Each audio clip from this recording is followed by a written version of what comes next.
que están pidiendo ayuda, están pidiendo solidaridad a todos los españoles, a todos los aragoneses, para apoyar el que viene siendo el octavo día de este conflicto entre Ucrania y Rusia. Va a ser sin duda uno de los temas que vamos a tratar hoy en esta tertulia, y nos vamos a quedar además con concejales del Ayuntamiento de Zaragoza, porque, bueno, más allá también de la institución que representen, estamos hablando de un conflicto internacional que llega a puertas de una pandemia y terminando además esta séptima ola para Aragón. Si les parece, paso a presentar a las personas que nos acompañan. Por un lado, con nosotros, representando a Vox, concejal en el Ayuntamiento de Zaragoza, el señor Julio Calvo. Buenos días. ¿Qué tal? Buenos días, encantado de estar con vosotros. Bienvenido. Hablaremos también de la convención de Vox, le daremos unos minutos sin duda en esta tertulia para que también, ¿no? Esto ocurría hace unas horas en el Gran Hotel, bueno, un poco para que también nos pueda transmitir el balance, las sensaciones, guardando distancia y en este caso representando al área de participación ciudadana, representando Ciudadanos, el señor Javier Rodrigo. Buenos días. ¿Qué tal? Buenos días, encantado. Bienvenido. Gracias. Bueno, hablaremos también de participación, pero en cualquier caso tengo que empezar, debemos de empezar también este medio de comunicación solidario desde el primer día, además, con el pueblo ucraniano. ¿Se imaginan ustedes si tuviesen en estos momentos que coger una maleta, que llevar a sus familias a la frontera sin saber muy bien qué es lo que va a ocurrir, después se tengan que volver también un poco a defender? Datos convulsos en cuanto a la cifra de fallecidos, una organización da 2.000, otra solo 400, bueno, lo que ocurre, ¿no?, en tiempos de guerra, una noche muy difícil de nuevo, así que a mí solo me pide, bueno, pues en este caso la información política y de actualidad, pedirles declaraciones como formaciones políticas, Ciudadanos, Vox, qué es lo que piensan, cómo tienen también un poco dentro de las formaciones políticas, ¿no?, los visos de esta guerra, y sobre todo hoy es un día diferente porque España se ha posicionado, con también declaraciones de ministros a favor y en contra de que empiece o de que se preste armamento, en este caso a Ucrania, y de alguna manera también se pide más diplomacia, ¿no? No lo sé muy bien. ¿Cuáles las sensaciones también que ven ustedes? Vamos a empezar por usted, señor Calvo, Vox. Bueno, pues yo creo que la postura de Vox ha quedado inequívocamente definida con las declaraciones que hizo, la intervención que hizo Santiago Abascal en el Congreso, en donde condenó sin paliativos la invasión de las tropas rusas, de Ucrania por parte de las tropas rusas, e igualmente yo creo que ha quedado nítida también en la votación que se produjo en el Parlamento Europeo, donde prácticamente por unanimidad, con unas poquitas excepciones. Sí, Julio, me piden los realizadores que te acerques por favor el micrófono a la boca para que te escuchen bien los compañeros, sobre todo los oyentes de la radio. Muchas gracias. Sí. Disculpen. No pasa nada. Simplemente decir eso, que la posición de nuestro partido quedó inequívocamente reflejada con las declaraciones que hizo ayer la intervención de Abascal en el Congreso, de Santiago Abascal, y con la votación que se produjo en el Parlamento Europeo, donde hubo una práctica unanimidad, con unas poquísimas excepciones, entre las cuales lamentablemente se encontraban parlamentarios españoles de Izquierda Unida, de Podemos y de Bildu, que o bien se abstuvieron o bien votaron en contra de la resolución que condenaba a Rusia por esta invasión. Nos parece altamente significativo que ante una agresión y una violación flagrante del derecho internacional, invadiendo las fronteras de otro país, haya gente que vote en contra de una resolución de condena, es decir, como si estuvieran apoyando, de hecho fue un apoyo tácito, yo creo que bastante más que tácito, expreso, a la invasión de Ucrania por parte de Rusia, lo que hicieron ayer, por ejemplo, Bildu, Izquierda Unida y Podemos. Me parece lamentable. Y no queda sino efectivamente condenar esta invasión, ponernos en el lugar, lo que hemos hecho todos, lo que decías tú, Nuria, al principio. Imagínense que se encontraran en esa situación. Pues sí, yo creo que todos hemos pensado que qué pasaría si de repente Zaragoza o cualquier otra ciudad española empezara a ser bombardeada por misiles como lo están siendo las ciudades ucranianas. Y el horror, yo creo que deben estar viviendo esas familias. Una cuestión. Condena unánime entra también el grupo de la Diputación Provincial de Zaragoza, sí, que representa Vox. Por supuesto. Porque hace unos días se leía, ¿no?, también, además desde la institución provincial se encargaban de decirlo así, todos los grupos menos Vox apoyan una declaración. Fue simplemente que nuestro diputado pidió instrucciones, no le llegaron, y mientras tanto se produjo la firma de la declaración. Pero por supuesto, yo creo que la postura del partido queda reflejada, como he dicho antes, en las declaraciones de Santiago Abascal, independientemente de que luego se haya podido producir algún tipo de retraso, digamos, en la decisión de firmar o no. Aclarado no queda. Si se hubiera producido la firma de esa declaración unos minutos o un rato más tarde, ahí hubiera estado sin duda la firma también de nuestro diputado. Ahí entra la diplomacia también. Ajá. Digo. Ciudadanos, señor Rodrigo. Sí, bueno, pues la verdad es que es una situación dramática. Además, es que yo creo que parece mentira, ¿verdad?, que en el siglo XXI, en el año en el que nos encontramos, que estemos pendientes de que se produzcan episodios como este. Parece que esto haya sido ya, que forme parte del pasado, el tema de las guerras, y bueno, la realidad es que en este caso Putin nos ha recordado pues que todavía hay mucha miseria en el ser humano, y él es una evidencia de la misma, ¿no? Una invasión a un país soberano, en el que obviamente pues hemos mostrado nuestro rechazo. La verdad es que consideramos que el gobierno ha quedado retratado una vez más, el gobierno español, porque bueno, pues han ido contradiciendo. Ayer creo que fue el ministro Ábalos, si no recuerdo mal, quien hizo unas declaraciones diciendo que no había habido un cambio de criterio, sino una evolución del mismo. Bueno, lo podemos llamar como queramos, pero la realidad es que todos sabemos que tenía unas presiones por parte de Podemos, y que está claro que están en contra de las actuaciones que finalmente se han decidido, afortunadamente, que se tienen que realizar desde el gobierno español. No tenemos que ser el país que nos quedemos atrás, no podemos ser un país tibio. El populismo y el nacionalismo que tenemos en España no van a estar de nuestro lado, y no se combate con el populismo y el nacionalismo lo mismo que sucede en este caso con el conflicto ruso, de la invasión en Ucrania. Yo creo que es el momento de dar un paso adelante, es el momento de tener las cosas claras, de saber que tanto socialdemócratas como conservadores o liberales somos una alianza en Europa fuerte, y que tenemos que evidenciarla, demostrarla, ayudar y cooperar en esta situación de conflicto antes de que sea demasiado tarde. Consecuencias económicas. Las consecuencias económicas van a ser graves. Quiero recordar que ahora mismo la tasa de inflación a final de este mes de febrero era del 7,4%, sin tener en cuenta todavía las consecuencias de la invasión de Ucrania. La gente habla de guerra, yo prefiero hablar de la invasión de Ucrania, porque realmente ha sido una invasión, no ha habido una declaración mutua de hostilidades. Y la verdad es que ayer lo señalaba precisamente en esa convención a la que aludías, que se le llama inflación, pero tiene otro nombre, que es empobrecimiento colectivo. Y realmente hoy somos pues casi un 10% más pobres que lo que éramos el año pasado. Nuestra capacidad de compra, nuestra capacidad de ahorro es un 10% inferior a la del año pasado. Yo creo que las consecuencias son graves. Sí que me gustaría apuntar varias cuestiones al hilo de lo que estábamos hablando antes.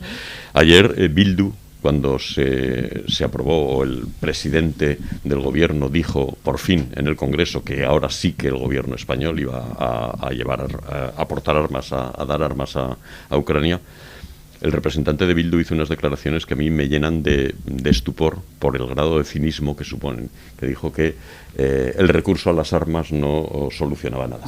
Dicho por Bildu, que ha estado justificando el uso de las armas por parte de ETA durante cerca de 40 años. Y ahora, ante la entrega de armas a un país agredido como es Ucrania, dicen que es que el recurso a las armas o la utilización de las armas no resuelve nada. Claro, yo no sé qué es lo que pretenden dialogar. En medio de una lluvia de misiles uno puede dialogar. Cuando te están lloviendo misiles y te están derribando los edificios a tu alrededor, cuando están bombardeando a la población civil, hay que dialogar. En fin, estos niveles de miseria moral y de cinismo, de hipocresía de los que está haciendo la gala la izquierda en este país, es que me llenan de repugnancia. O sea, que un partido como Bildu ahora pueda estar enarbolando ese discurso, cuando todos sabemos lo que es Bildu, me parece un cinismo incalificable. Precisamente fueron las declaraciones de la portavoz de Unidas Podemos ayer, cuando dijo también la ministra Belarra que ellas confiaban en que esta situación de conflicto se pudiera resolver mediante acuerdos y con diplomacia, que además decía que todos los conflictos, todas las guerras finalizan con un acuerdo de paz, cosa que tampoco es cierta, porque muchas veces también, desgraciadamente, hay vencidos por rendición, efectivamente, y al final, bueno, pues afortunadamente vuelvo a repetir, ¿no?, que la decisión que se ha tomado por parte del gobierno español es la que tenía que haber sido desde el principio. Ha llegado tarde, pero ha llegado. Es muy significativo que ante las palabras del presidente del gobierno, la mitad de su gobierno no aplaudiera. Es muy significativo, y en una situación tan dramática como esta en la que nos encontramos. Yo entiendo que todo este conflicto, que empezaba hace una semana, hace unos días, pero era en jueves también, cuando esto comenzaba, yo creo que no tenía los visos que ha tenido 8 días después, ¿no? O que tiene 8 días después. Comenzaba como, en principio, a ver lo que ocurría ahí. Finalmente se está obligando también un poco a posicionarse, en este caso, a la Unión Europea y también al resto de países. Correcto. ¿Ustedes qué creen que va a ocurrir? Yo sé que no son futurólogos, pero de los posibles escenarios, esta guerra, esta invasión, como dice el señor Calvo, ¿tiene visos de terminar? Todos los expertos con los que vamos hablando a lo largo de esta semana en los magazines, en nuestra programación, avanzan que es una semana clave para la economía, clave para el conflicto, clave para ver cómo se posicionan los países, clave para la Unión Europea, que está siendo así. ¿Va a terminar pronto? ¿Esto tiene visos de que Rusia, bueno, en algún momento se dé cuenta, ¿no? También está asfixiada con la economía, con las aerolíneas, se dé cuenta de cómo están las cosas? ¿O esto va a ser una guerra más de todas las que hay, ¿no? No solo en Europa, porque nos toca muy cercana, como decimos a veces, sino también hay en el resto del mundo y no todos los días se cuentan.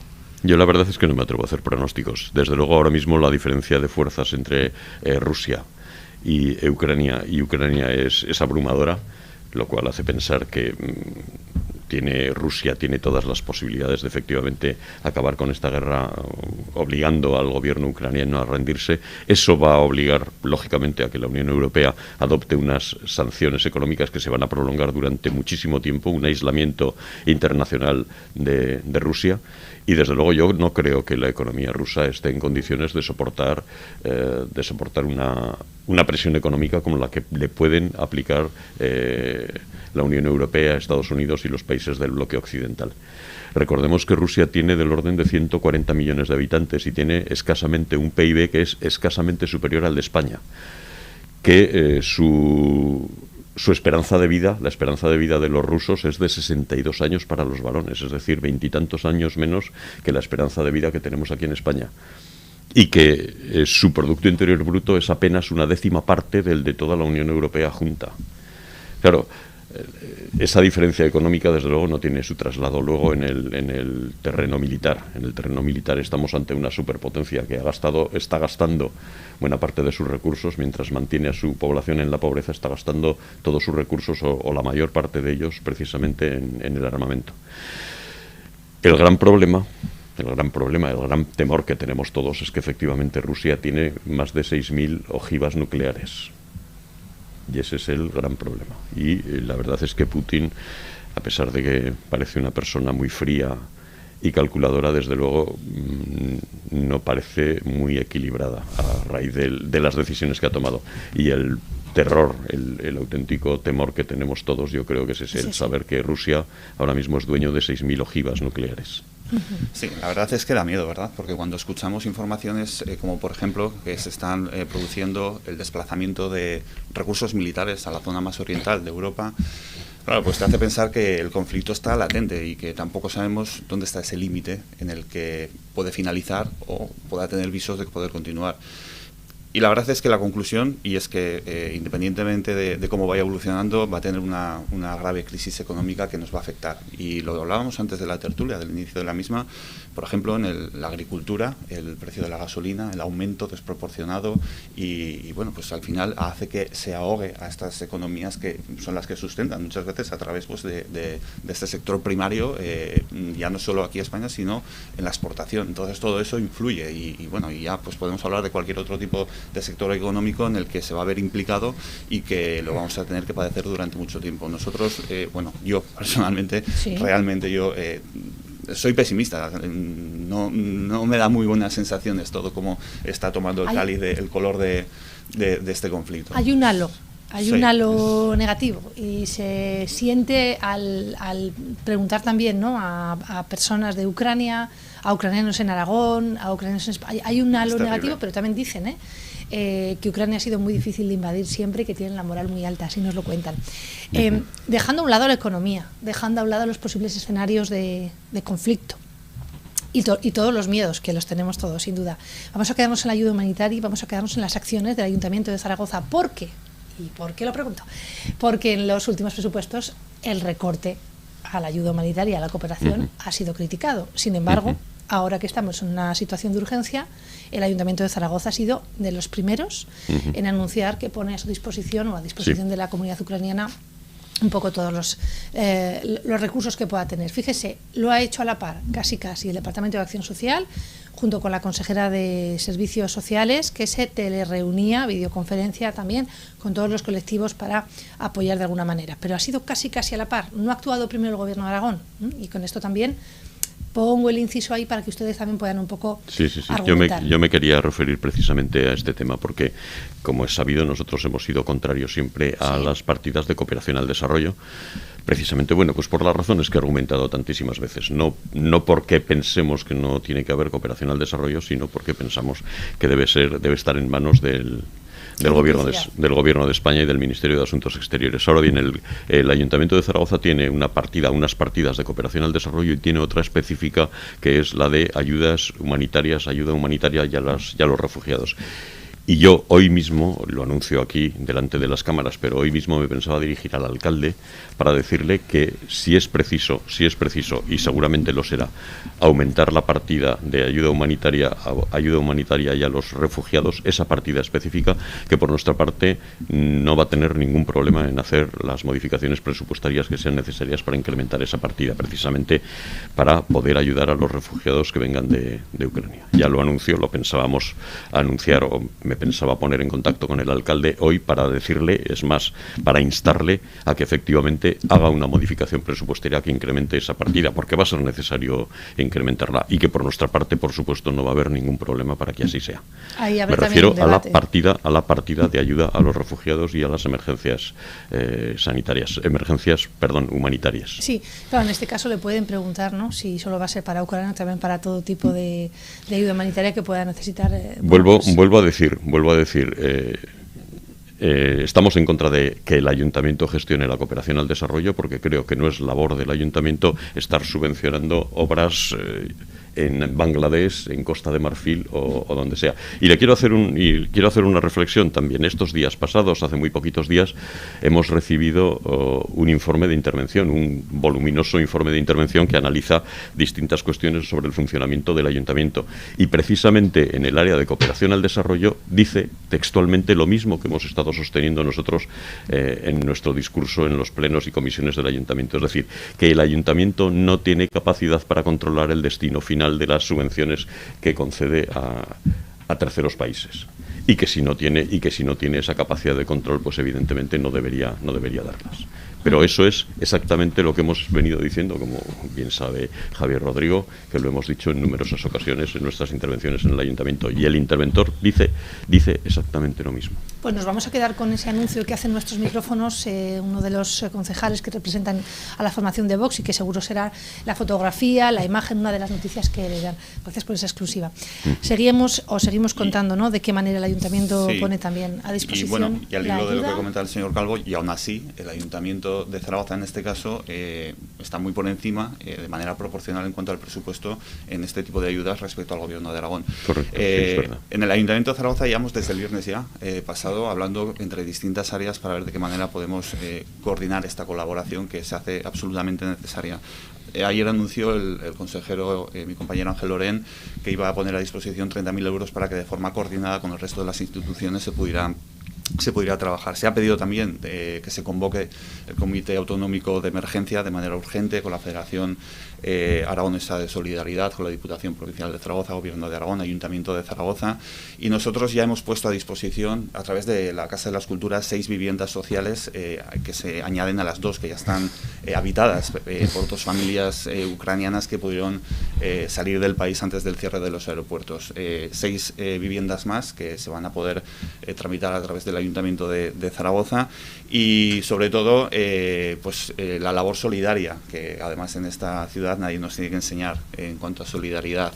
Vamos a coordinarnos con Arapaz. Arapaz es una entidad que es la que mayor experiencia tiene en cuanto a lo que sería la coordinación para el envío de ayudas humanitarias, porque trabajan sobre el terreno, y con ellos vamos a tener próximamente una reunión para poder habilitar un espacio de equipamiento municipal, un centro cívico o 2, los que hagan falta, y a través de esta entidad y el voluntariado del cuerpo del voluntariado municipal, pues poder recoger aquellas necesidades primarias que tengan y que serán las que nos indiquen, y así lo haremos saber a la ciudadanía. Qué instrumento tan potente son los centros cívicos para reclamar la participación, ¿verdad? Fenomenal, fenomenal.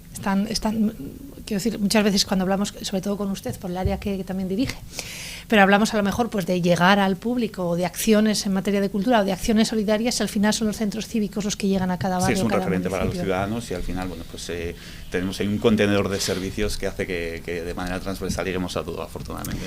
Tenemos que despedir, pero antes, me quedan unos minutos y antes también de que me den la orden, preguntar, señor Calvo, acaba de salir, ayer no sé muy bien a qué hora terminaría, pero Sí, convención. sobre las 9 de la noche. Con representantes importantes también en nuestra ciudad, un poco para definir, ¿no?, los próximos pasos que va a dar Vox hacia 2023, y en esto estamos muy interesados todos los medios de comunicación también. Bueno, realmente ¿Qué balance del sí, mismo? no dimos un adelanto de los próximos pasos. Hicimos un balance de lo que habíamos hecho hasta ahora. Contamos a los afiliados cuál era la situación de las cuentas del partido aquí en Zaragoza, de cómo había aumentado la afiliación. Hemos llegado ya a 1.800 afiliados, de un reciente cambio de sede que hemos hecho precisamente porque la anterior se nos estaba quedando pequeña, y sí hicimos un pequeño análisis de cuáles son las perspectivas electorales que nos están dando los diferentes sondeos, que son muy optimistas en algunos sitios, no tanto en otros, pero en general sí, en todos los alrededores de Zaragoza tenemos niveles de intención de voto que superan ampliamente el 40%, digo, en el cinturón metropolitano de la ciudad de Zaragoza, lo cual nos hace ser optimistas, pero al mismo tiempo, como les dije yo, apelé a la responsabilidad de nuestros afiliados en atención a que vamos a tener, previsiblemente digo, si se cumplen esas expectativas, vamos a tener que asumir responsabilidades de gobierno en muchos sitios, y la situación evidentemente a la que nos vamos a tener que enfrentar, si es así, no va a ser en absoluto fácil. Por eso yo apelé fundamentalmente, yo les hablé a nuestros militantes, les hablé fundamentalmente de la palabra responsabilidad, que es lo que nos va a tocar. A Ciudadanos le preguntamos por la intención...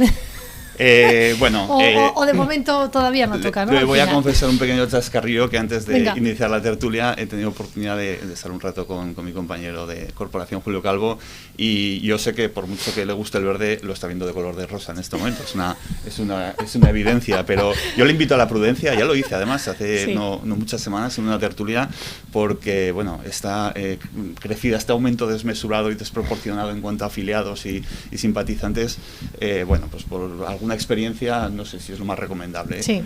Lanzar las campanas al vuelo. Que una cosa son las me previsiones. tocan estas cosas ya en una época de mi vida en la que creo que he aprendido a ser prudente. Unas cosas son las previsiones correcto, y otra cosa es lo que luego ocurre. Y vuelvo a insistir que yo ayer a los afiliados les hablé fundamentalmente de responsabilidad. Sí, y de cómo puede cambiar. Lo que estamos viendo también en este 2022 es de qué manera puede cambiar todo tan rápido. Estamos hablando de una guerra, pero es que hace una semana hablábamos de un cambio también de líder en el Partido Popular. Bueno, pueden pasar muchas cosas hasta 2023 y pasarán. Así que yo me quedo con esa conclusión. Bueno, por terminar la tertulia, simplemente gracias a los dos, y por terminar pues con otro tema, ¿no?, que no fuese la guerra también, que tuviese un poco más que ver con nuestra cercanía y con Zaragoza. Gracias a los dos por estar. Muchísimas gracias. Muchas gracias. Despedimos tertulia política, les dejo ya con la programación. Viene deportiva, viene el café con goles. Yo les espero mañana con mucha más información. Adiós.